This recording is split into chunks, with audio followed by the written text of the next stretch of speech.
Good morning. Welcome. Welcome to Southminster Steinhauer United Church, to SSUC. Welcome to those of you in our circle here in Edmonton. Welcome to those of you who join us online from Saskatoon, from Toronto, from all across this place, and wherever you happen to be joining us this morning and through the week. Welcome to a place that we are about spiritual exploration, to a community of diversity and acceptance, where all ages, sizes, colors, cultures, all sexualities and gender expressions, all religions and traditions or none are welcome. We're invited here this morning, on this beautiful summer morning, to open ourselves to deep wisdom and compassion, to open ourselves to community, to the risk it means to be in community, of being ourselves and being open to each other when they're being themselves. This is the hard work of community, and this is what we commit to each and every time we gather. We meet today on Father's Day, and today's a day we recognize the gift of our birth made possible by a father, and we honor the fathers in our lives in many ways. We honor our birth fathers, adopted fathers, for those who have, without ties of blood, been like fathers to us, for those who express that spirit of care to others regardless of parentage, for those who express that spirit with children, with animals, with nature. We honor today that fathering spirit, life giver, caretaker, the sacred masculine in this life. And we honor that gift. To make a difference in this life and in an expansive and embracing way, we share gratitude on this day. So happy Father's Day. We come together today to respectfully acknowledge that we're located on Treaty 6 territory, and as we do, we recognize that not only as a community of SSUC, but as a congregation in the United Church of Canada, we are committed to truth and to reconciliation, and seek to make this place one that is open and honest. And as we gather in this land, we recognize it as a gathering place, this land, for diverse Indigenous peoples throughout time, and that those relationships continue to be vital to us as a community, and that the hard work of reconciliation and relationship is what we need to be about as we continue to learn the rich histories and languages and cultures and gifts of the Indigenous community.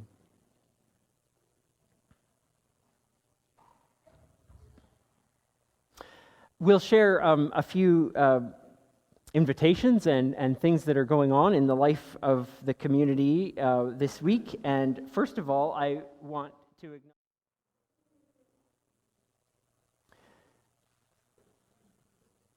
in this time and moment of gratitude, we share thanks for all that contribute in all the many ways, whether it's a musical performance, whether it's simply being here, whether it's all the ways that we work together to set this space up and take it down and to prepare ourselves in so many different ways for what we do together, for all the ways we contribute. We say thank you for making the work and the life of this community possible.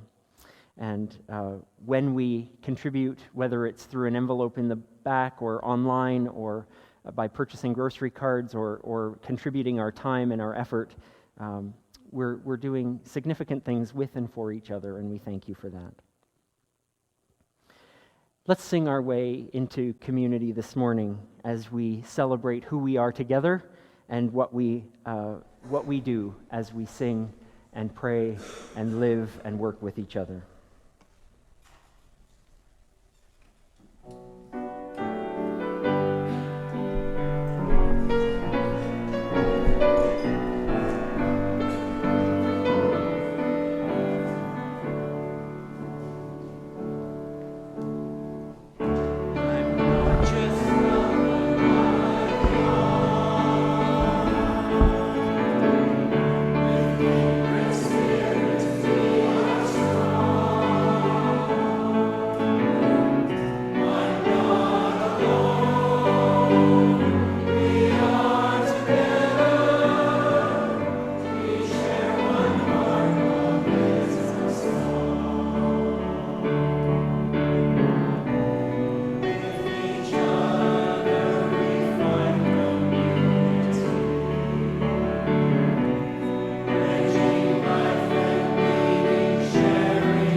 This candle is our center and our focus. Its burning is not constant. Its flame is not always the same. It flickers with the air movement. It grows taller or shorter. Its color not uniform from the wick to its peak. Life is such. It's varied. It changes. It's not constant. And it's somewhat unpredictable. It doesn't have to be perfect. It simply has to be lit. So we gather in this space knowing that life at its center is beauty, is blessing. And we gather in awareness to speak words to, with, and for each other this morning. We come with songs aching to be sung, with words aching to be spoken, with questions aching to be asked, with feelings aching to be expressed, with hearts aching for acceptance, with arms reaching for an embrace. We come with wounds aching to be healed, with emptiness aching to be filled, with joy aching to overflow. So may love soak into the spirit and the skin like soothing salve, and leave a tingle where once there was an ache, so that we all may say we have left with something we need, a thought, a word, a feeling, a hope, a challenge, an acceptance, an affirmation, a glimpse of beauty, a touch of community. May we open to ourselves and each other in the wonder of what we experience together. Amen.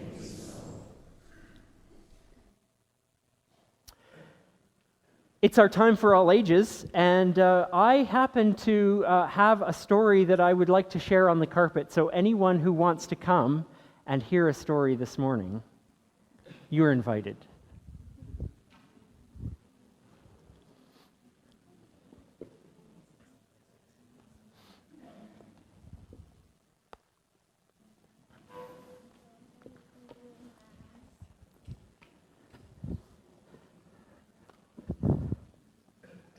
Good morning. So, I make lots of mistakes, and I think a lot of people make lots of mistakes. And sometimes I get mad at myself for making mistakes. But this story helps me. It's called Beautiful Oops. And I'm so glad, maybe I'll just come down closer. This is a really fun book. Yeah. Okay, Beautiful Oops. You might have to help me with this because there's lots of things to change. Oh, and I have to do this too. Okay. Oops. A torn piece of paper. Yeah.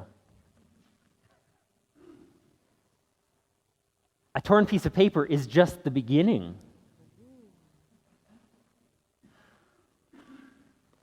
Every spill, open it up, has lots,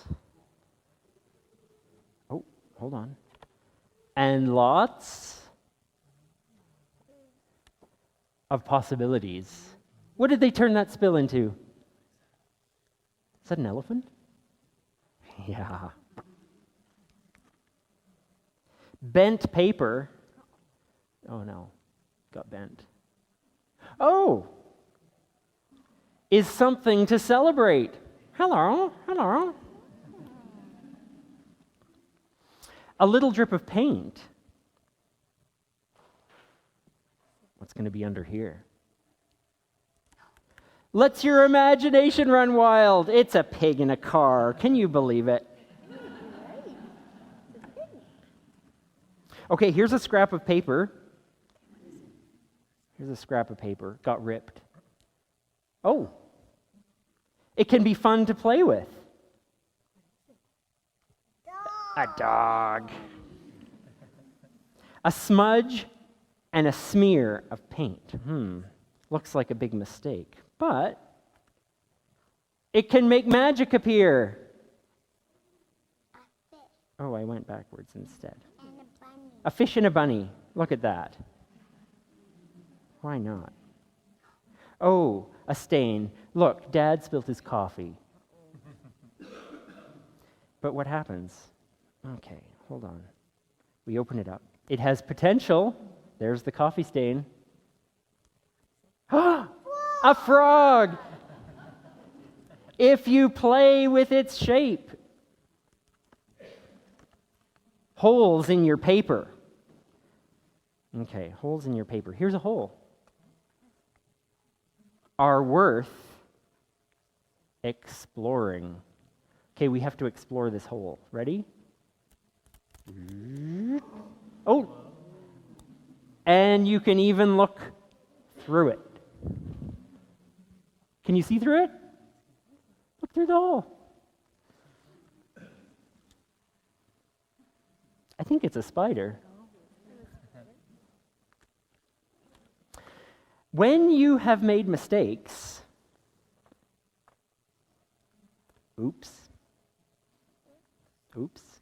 think of it as an opportunity to make something. Look, crinkled up paper. Make something beautiful. What did that crinkled up paper get to be? I think maybe it's a sheep. I think it's a sheep. I think it is. You can make something beautiful. Oh, that's the end. Well, this is a book that maybe like some books at your house have rips in them and holes and all kinds of things, but you know what? That's okay, because all these mistakes can be something amazing and wonderful. And that's the same with whenever we make a mistake. We can make something amazing out of it. All right. Thanks for story time. We're going to sing a song now, and you can carry on. Thank you. Mm-hmm.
Here's an old story. A story, a parable as told by Jesus.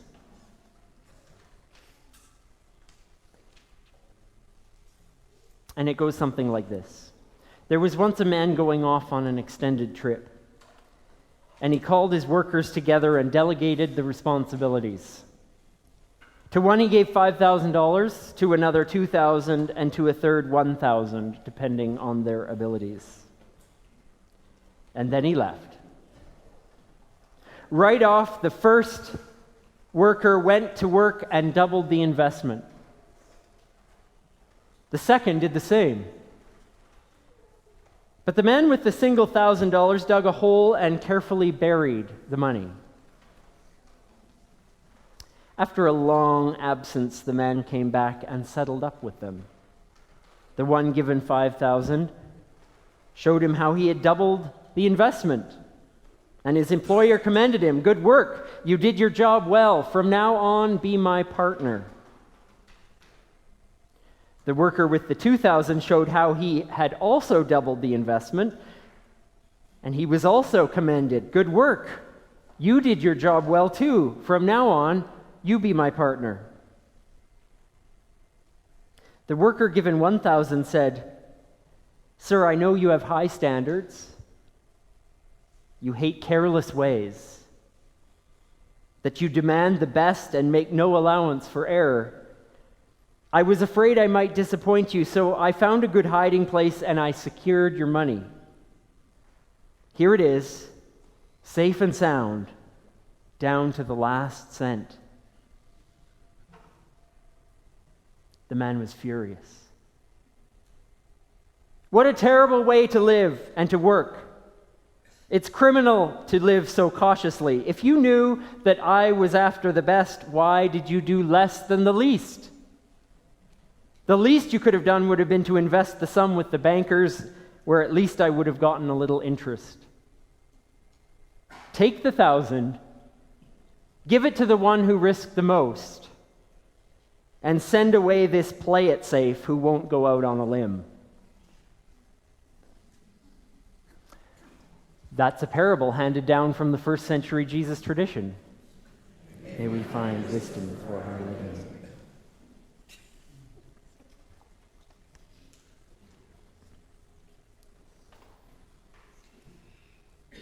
Our second piece of wisdom comes in another form, in the form of a song. Leonard Cohen, amazing Canadian author, writer, singer, sung this beautiful song, Anthem, and we'll listen to it now.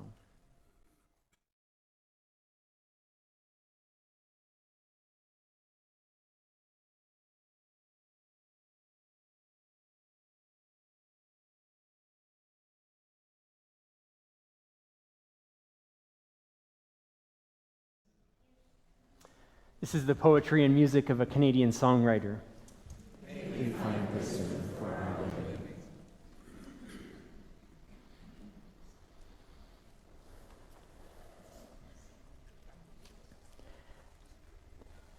Okay, so when I was a boy,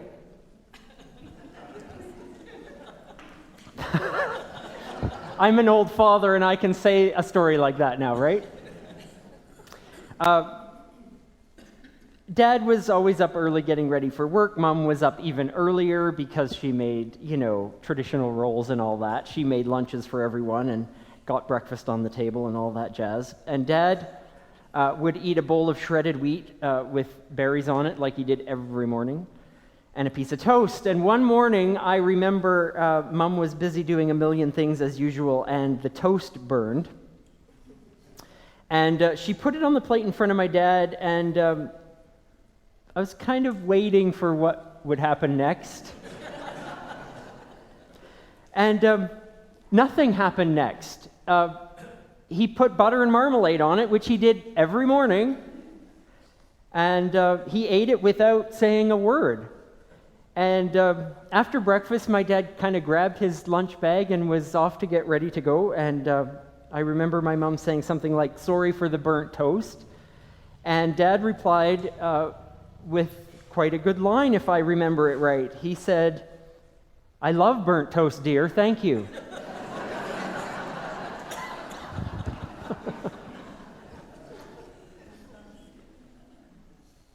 Mistakes are a brilliant side effect of being human. As children, we're quite good at exploring where our passions and our interests lie, kind of trying a whole bunch of stuff and seeing what we like, reaching new heights, failing and stumbling along the way, as we're bound to do. Think of the coordination needed to take your first steps, or the coordination needed on those first few times of trying to get a spoon to your mouth, to ride a bike, to play the first notes of a musical instrument. All those firsts that take a lot of trial and error. And as we grow older, we're not as free about it all. From adolescence on, we begin to worry about others. What will they think of us? What will they do if we fail? What will we do? What if what we do is not in the parameters of what's acceptable or what's cool?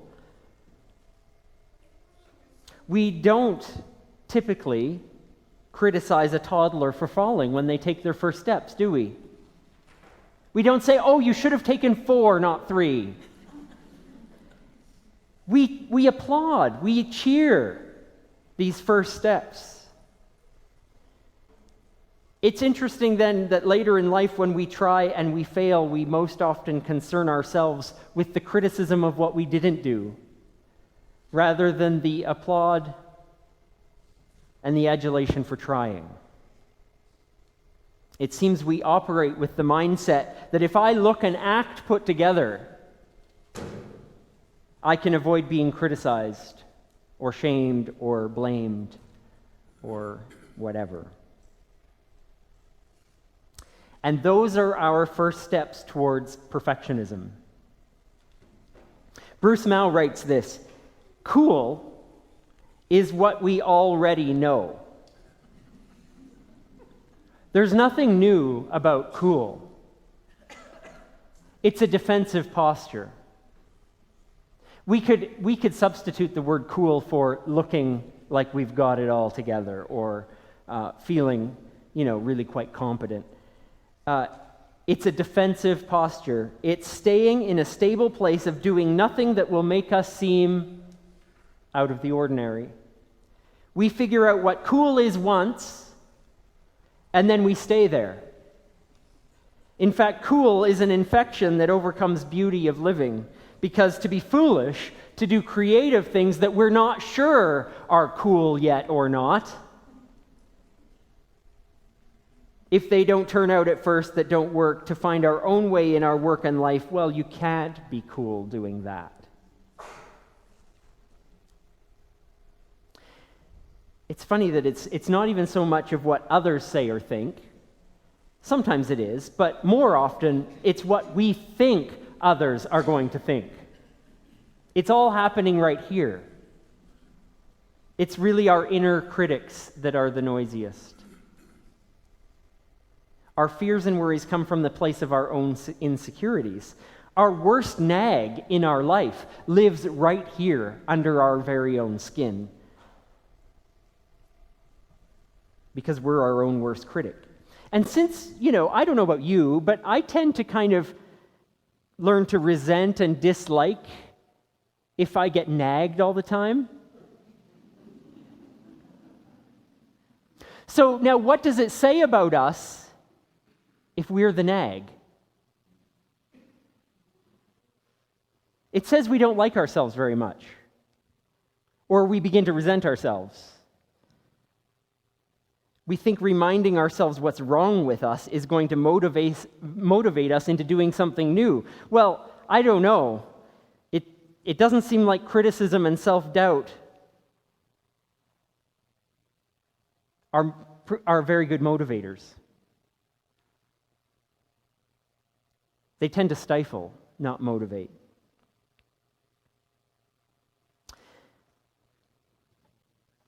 I had an improv teacher Oh, well, wait, before I tell you that, let me show you this cartoon. I've been working on my self-criticism. His friend says, how's that going? Meh.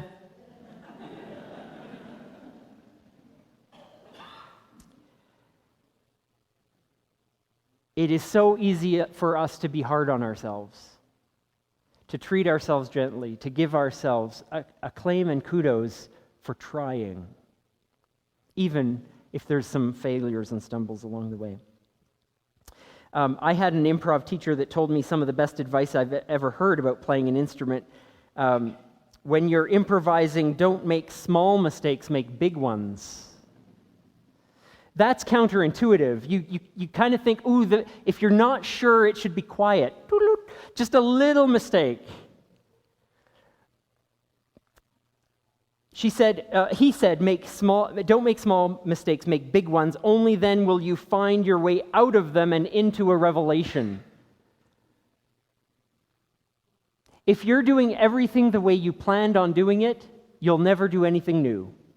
You'll never have this brilliant idea musically that happens on the spur of the moment. So make a big mistake and then make it into something. Jazz musician Stefan Harris, who's on the screen now, puts it this way: a mistake is only a mistake if you don't react to it. Now, this is interesting. He says, when we acknowledge what's happened, that a mistake has happened, and we work with it, then it has the potential to transform into something. Who knows what, but something. And he says, when we acknowledge what's happened and react to it in a way that makes something of it, or he says, or if you're working with bandmates that can hear you and make something of that mistake and save your butt, then it's not a mistake at all. It's all just what happened that led to the next thing that happened.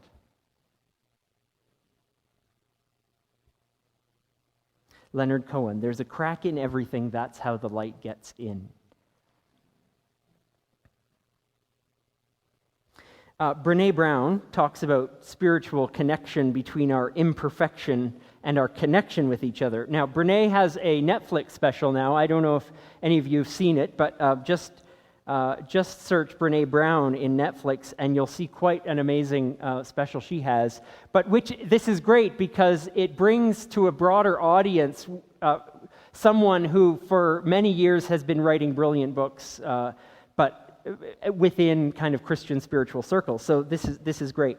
But in her book, The Gifts of Imperfection, Brown speaks about our imperfections being precisely the thing that connects us to humanity.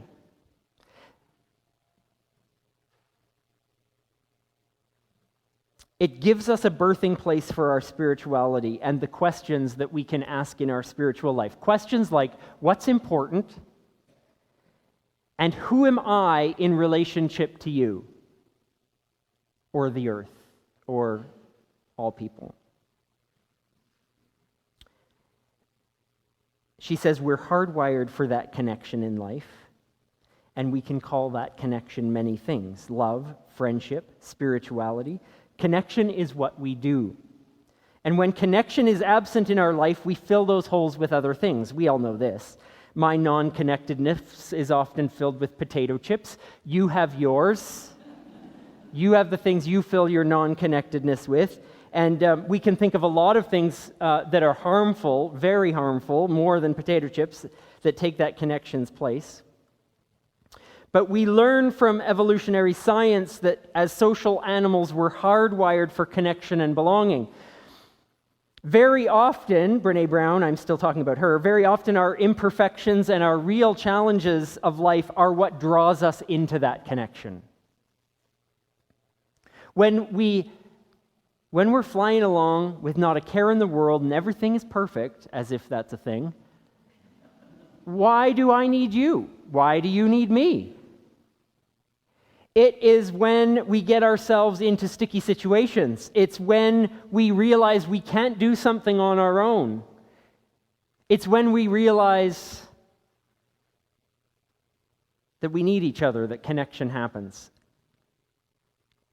I hope that the great connections in our lives, the great loves of our lives, be they friends or partners or whomever, I would hope that the great loves in our lives are aware of our imperfections and hopefully love us despite them and because of them.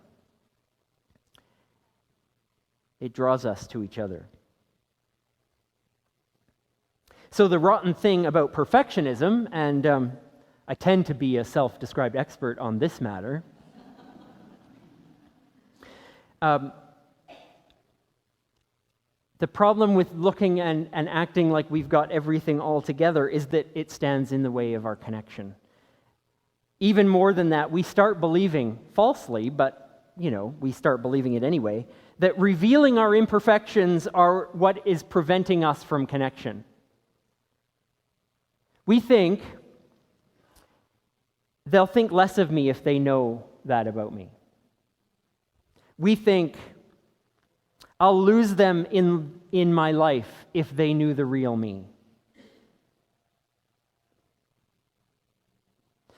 And when we start getting that wrong, we find ourselves in crisis, possibly left feeling quite alone and isolated.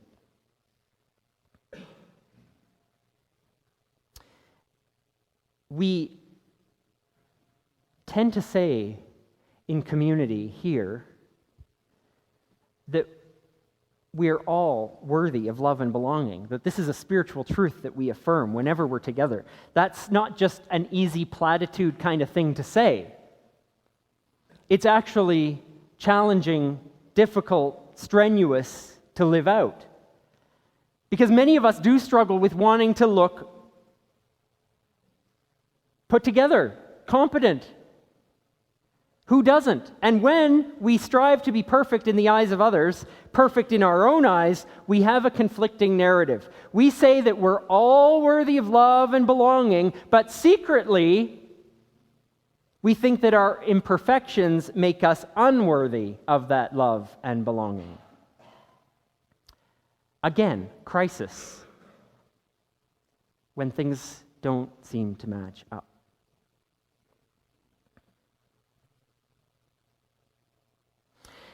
So if there's a crack in everything and all of us, and that's how the light gets in, then perhaps we just need to be honest about those feelings of inadequacy.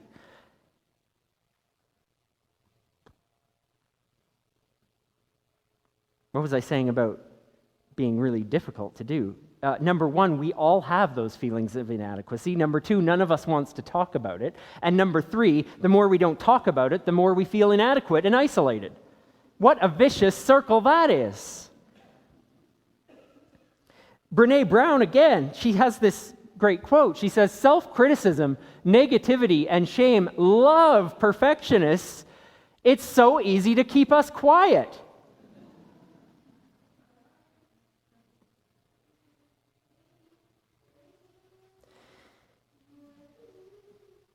Sometimes we just have to let our cracks show. That didn't come out right. Well, you know what I mean.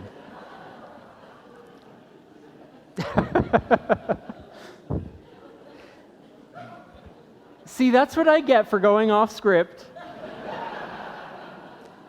I'll beat myself up about that later, don't worry. Self-criticism, right, no, it's okay.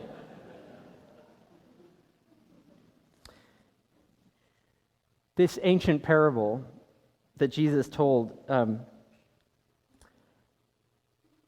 is a bit of a thinker. I think it might be about quieting the critic, actually. It's about getting beyond our fears in order to do something productive. 3 workers are given sums of money, and they all go do something with them. We don't know what. The first 2 seem to have been able to double that money somehow, and the third one doesn't. When it's time to count up, the first 2 are rewarded richly, but the third one, who had buried the money in the ground and given back exactly what was given to him, He is, he's not given quite as glowing a review. This does make sense, though. I mean, I relate to this third worker, worried, nervous about losing it, or scared of what might happen if something goes wrong. This worker returns the money as is, and he's definitely reprimanded for being foolish with the warning, use what you have and you'll get more than you ever dreamed. Play it safe and you might end up losing what little you have.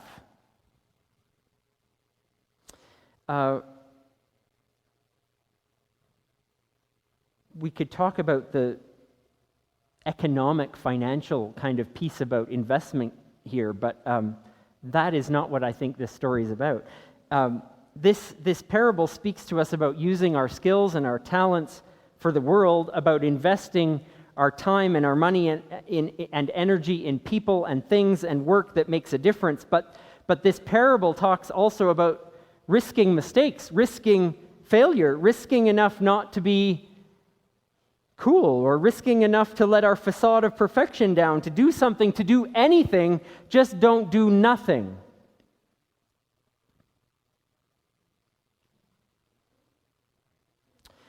There's a beauty of a quote from the Hebrew wisdom tradition in Ecclesiastes, and it says, if you wait for perfect conditions, you'll never get anything done. Ecclesiastes is great for these little one-liners. If you wait for perfect conditions, you'll never get anything done. A very wise woman told me that once when we were having our first child.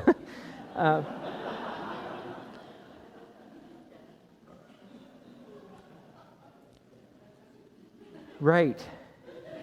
There's never a perfect time. There's never a perfect circumstance. There's never a perfect moment. If you wait for that, you'll be waiting a long, long time. So let a little light in. Why not? So the truth is we cling to this persona we've made of ourselves, this persona that we want others to see of us. We cling to that tightly. We might just have white knuckles holding on really tight to that kind of idea of who we need to be, who we should be, who we're expected to be, and our desire to be liked or accepted based not on our imperfect connections, but on our apparent competency. That's so strong that we do have trouble letting go of that. It's really not easy, but I'm suggesting that stories help, so I'll tell you one. It's one of my favorite stories, and if you've heard it before, I apologize. Favorite stories are like that. You tend to tell them over and over again, but since it's Father's Day, I'm allowed. I get to annoy anyone I want with my stories today. I'm just joking. I don't really take that day as liberty to do anything I want, but again, I'm off script, so whatever. Okay, a woman on the New York subway system. A train pulls up at the subway platform, and a well-dressed woman gets off the train, but as she does, she realizes that she only has one glove.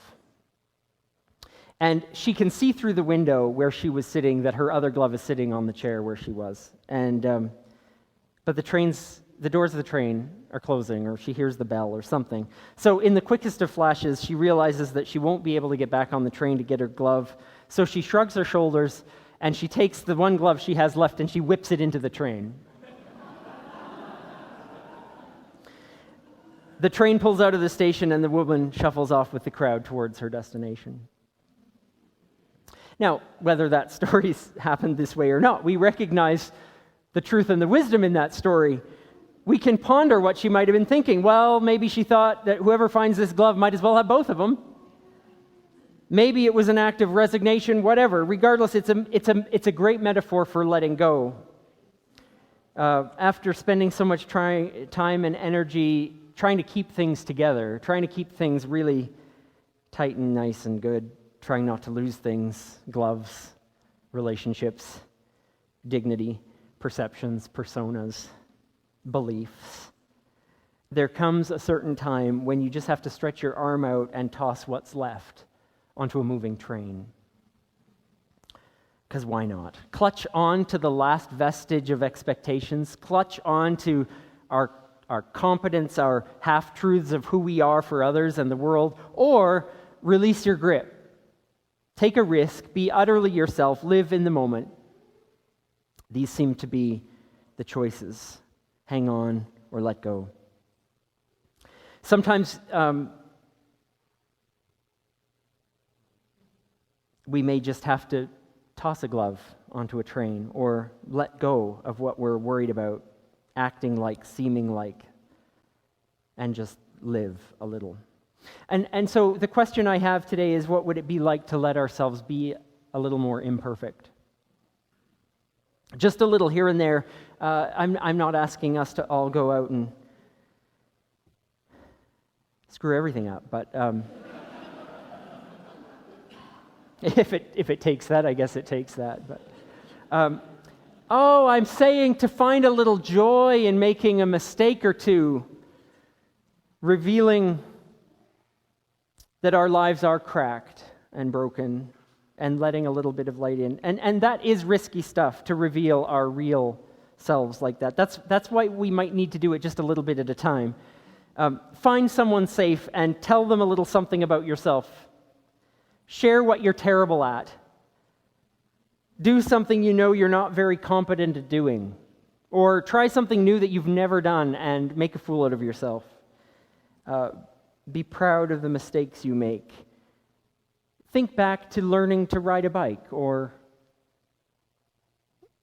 I can't remember walking for the first time, but I think people were probably letting go of that bike behind me and clapping, or cheering, or saying, "Way to go, you're doing it," and then plop.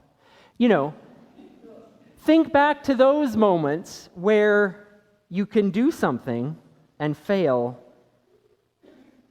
and then laugh a little.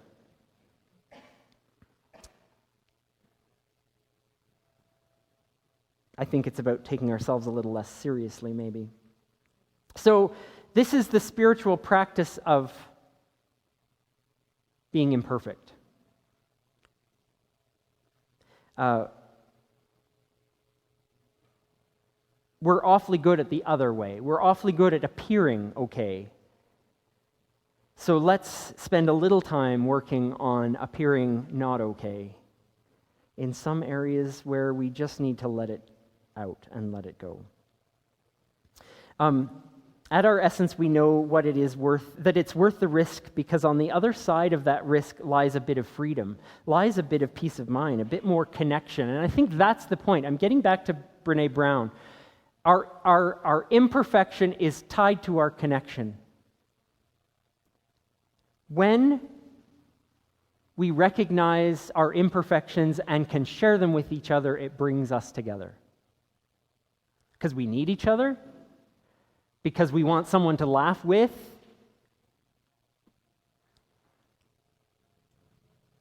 because we need someone to help us ring the bells that Leonard Cohen talks about.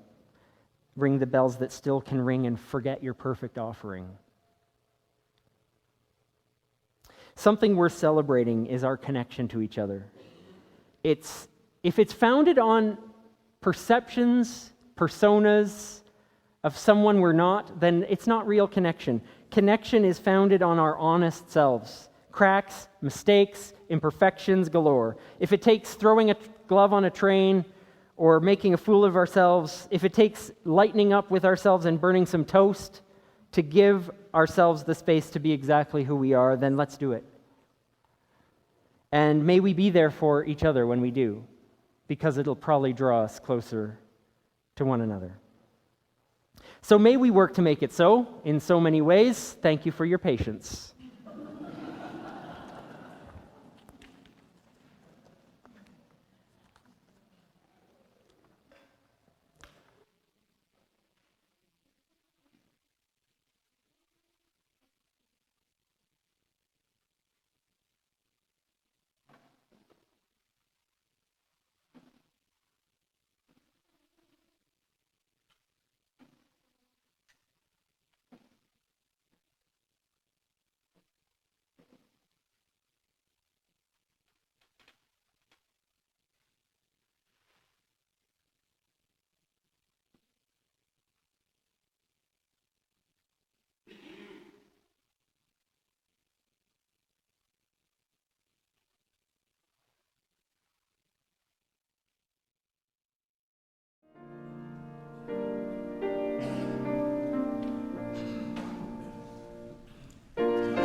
We have a special opportunity to hear from our refugee committee this morning in a special celebration and honoring a year that's gone by and new opportunities ahead. So I thank the refugee committee for coming and leading.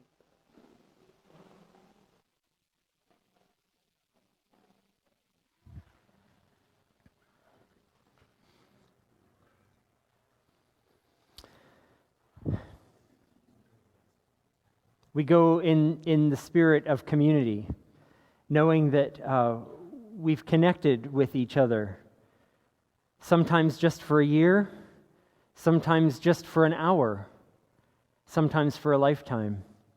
Those connections are important. They are what keep us. They are what guide us. Let's go in the spirit of that connection into the week ahead.